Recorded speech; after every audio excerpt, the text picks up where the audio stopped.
కృపాభరితుడైన మా యేసు ప్రభువా, సర్వాధికారి, సర్వ లోకరక్షకుడైన మా ప్రియ పరలోకపు తండ్రి, ఈ ఉదయకాలాన ప్రభా, నీ ప్రియ బిడ్డలందరూ వాక్యం వింటున్న ప్రతి బిడ్డని మీరు ఉజ్జీవపరచండి, ఉత్తేజపరచండి.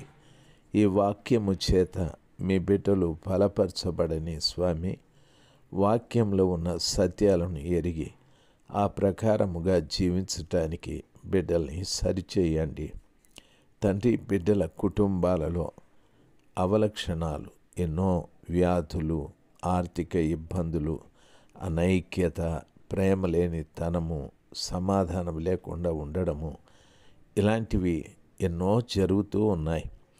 దయచేసి ప్రభా, నీ బిడ్డ పట్ల మీరు కృప చూపెట్టి ఆ బిడ్డలో గొప్ప కార్యము జరిగించండి తండ్రి. ముఖ్యంగా ఈ వాక్యాన్ని విని వాక్యాన్ని గ్రహించి ఆ ప్రకారంగా జీవించటానికి కృప దయచేయండి. ప్రతి బిడ్డను ఓదార్చండి, ప్రతి బిడ్డను ధైర్యపరచండి. ప్రతి బిడ్డ పైన నీ కృప సమృద్ధిగా కుమ్మరించమని యేసు ప్రభు నామంలో ప్రార్థిస్తున్నాను. ఆమెన్.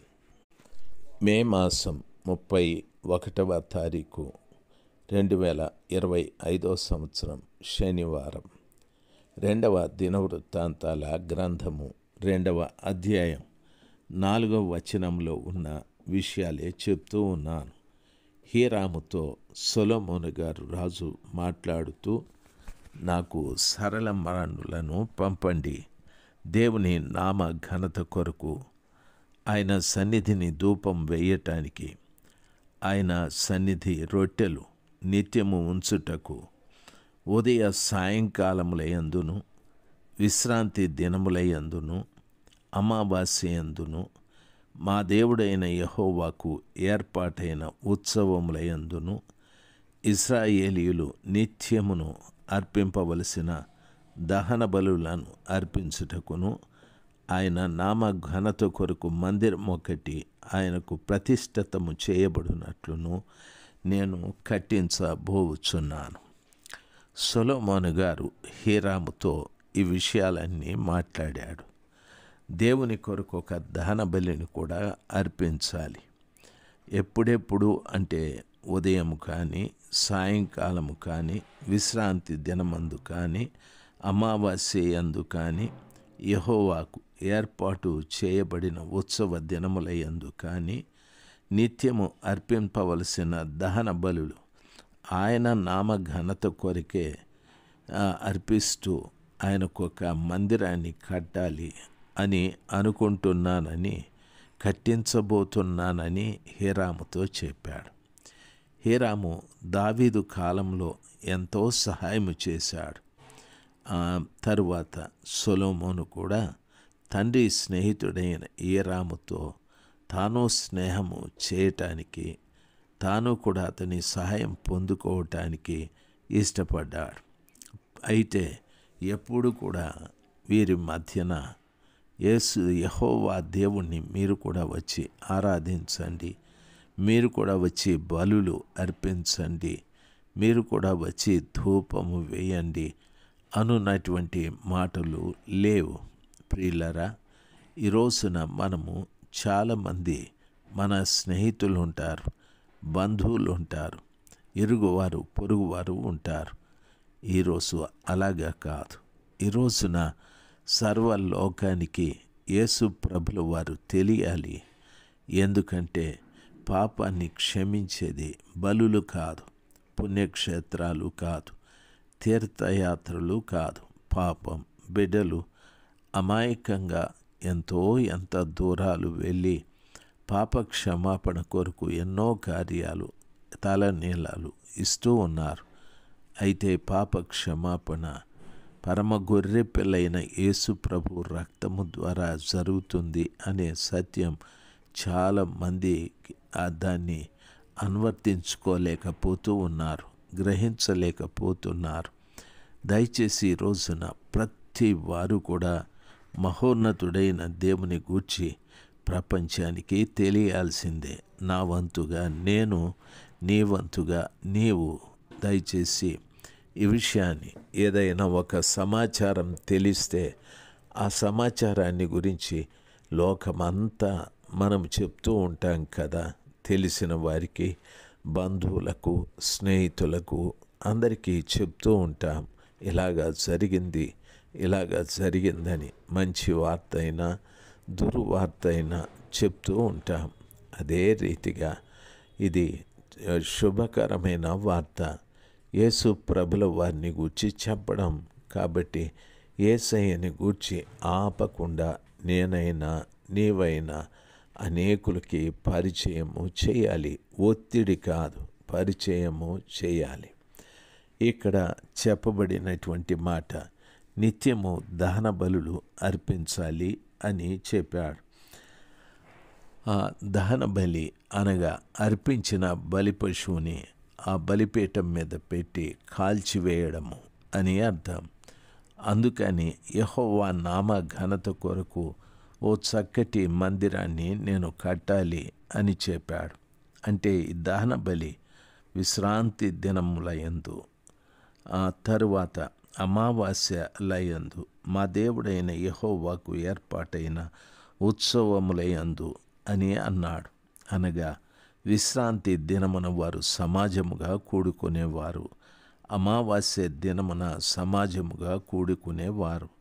ప్రత్యేకమైన ఉత్సవ దినములయందు కూడా ఇశ్రాయేలీయులందరూ సమాజముగా కూడుకునేవారు. దాని అర్థం ఎప్పుడు దేవుని సన్నిధానములో వారు కూడుకుంటున్నారో అప్పుడంతా కూడా వారు దహన బలులు అర్పించేవారు. దహన బలి అనగా ఆ బలి పశువుని తీసుకొని వచ్చి బలిపీఠం దగ్గర పెట్టి దాన్ని బలి అర్పించి దాని తల, కాళ్ళు, చర్మమును, అంతరింద్రియములను తీసివేసి దాని మీద ఉన్న మాంసాన్ని బలిపీఠం మీద పెట్టి కాల్చి బూడిదగా చేయాలి. దాని అర్థము తలను నరికాలి. ప్రభు దగ్గరికి వచ్చిన ప్రతి బిడ్డ తలను తీసివేయాలి. అంటే తన ఆలోచనలు, తన తలంపులు ప్రక్కన పెట్టాలి. రెండవది తన చూపులు, మాటలు, వినికిడి అన్నీ కూడా మానుకోవాలి.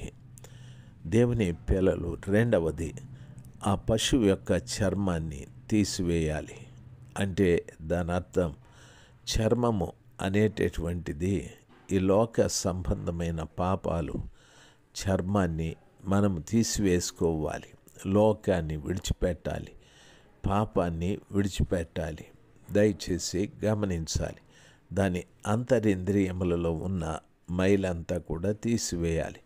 మన హృదయాంతరంగాలలో ఉన్నటువంటి పాపమంతటిని కూడా తీసివేయాలి. క్రొవ్వును వేరుపరచాలి. అనగా మనకున్న బలాలు, అంటే జనబలం, ధనబలం, కులబలం, ఇటువంటివన్నీ కూడా తీసి ప్రక్కన పెట్టాలి. బలిపీఠం మీద మాంసాన్ని క్రమమైన పద్ధతిలో ముక్కలు చేసి ఆ బలిపీఠం మీద కర్రల మీద పెట్టి దానికి నిప్పు పెట్టాలి. అనగా మనకున్న బలాలన్నీ కూడా తీసివేయాలి. ప్రభు దగ్గరికి వచ్చినప్పుడు ఆయన ఒక్కడే బలవంతుడు, ఆయన ఒక్కడే శక్తిమంతుడు. ఆయనకు మించిన వారు, ఆయన కంటే గొప్పవారు ఎవరు లేరు. కాబట్టి ఆ గొప్ప దేవుడినే మనము కలిగి జీవించాలి. అంతేకాని మన బలాలు, శరీర బలం, ధనబలం, కులబలం, జనబలం ఇటువంటివన్నీ ఆయన సన్నిధానంలో ప్రదర్శించకూడదు. ప్రభు చాలా విచారిస్తాడు. కాబట్టి అవన్నీ తీసివేసి ఆ బలిపీఠం మీద పెట్టి ఆ బలి పశువుని కాల్చినట్టుగా మనము కూడా దేవుని వాక్యం అనే అగ్ని చేత, పరిశుద్ధాత్మ అనే అగ్ని చేత కాల్చబడి బూడిదగా మార్చబడాలి. బైబిల్ ఆ రీతిగా సెలవిస్తుంది. కాబట్టి ఈ రోజున వాక్యంలో మహారాజు సొలొమోను గారు చెప్పినట్లు మా వారు విశ్రాంతి దినములయందు, అమావాస్యలయందు, మా దేవుడైన యెహోవాకు ఏర్పాటైన ఉత్సవములయందును ఇశ్రాయేలీయులు నిత్యము అర్పింపవలసిన దహన బలులను అర్పించుటకును ఆయన నామ ఘనత కొరకు మందిరం ఒకటి ఆయనకు ప్రతిష్ఠితము చేశాడు అని చేయబడినట్లు నేను కట్టించబోచున్నానని సొలొమోను గారు చెప్పినట్లుగా మనము అనేక పర్యాయాలు ప్రభు సన్నిధానంలోకి వస్తూ ఉంటాం. వచ్చినప్పుడు అంతా కూడా ఈ దహన బలి కార్యక్రమం నా జీవితంలో, మన అందరి జీవితంలో జరగాలి. ఈ గొప్ప జ్ఞానమును మీకు దేవుడు ప్రసాదించి ఆ రీతిగా నడిపించునుగాక.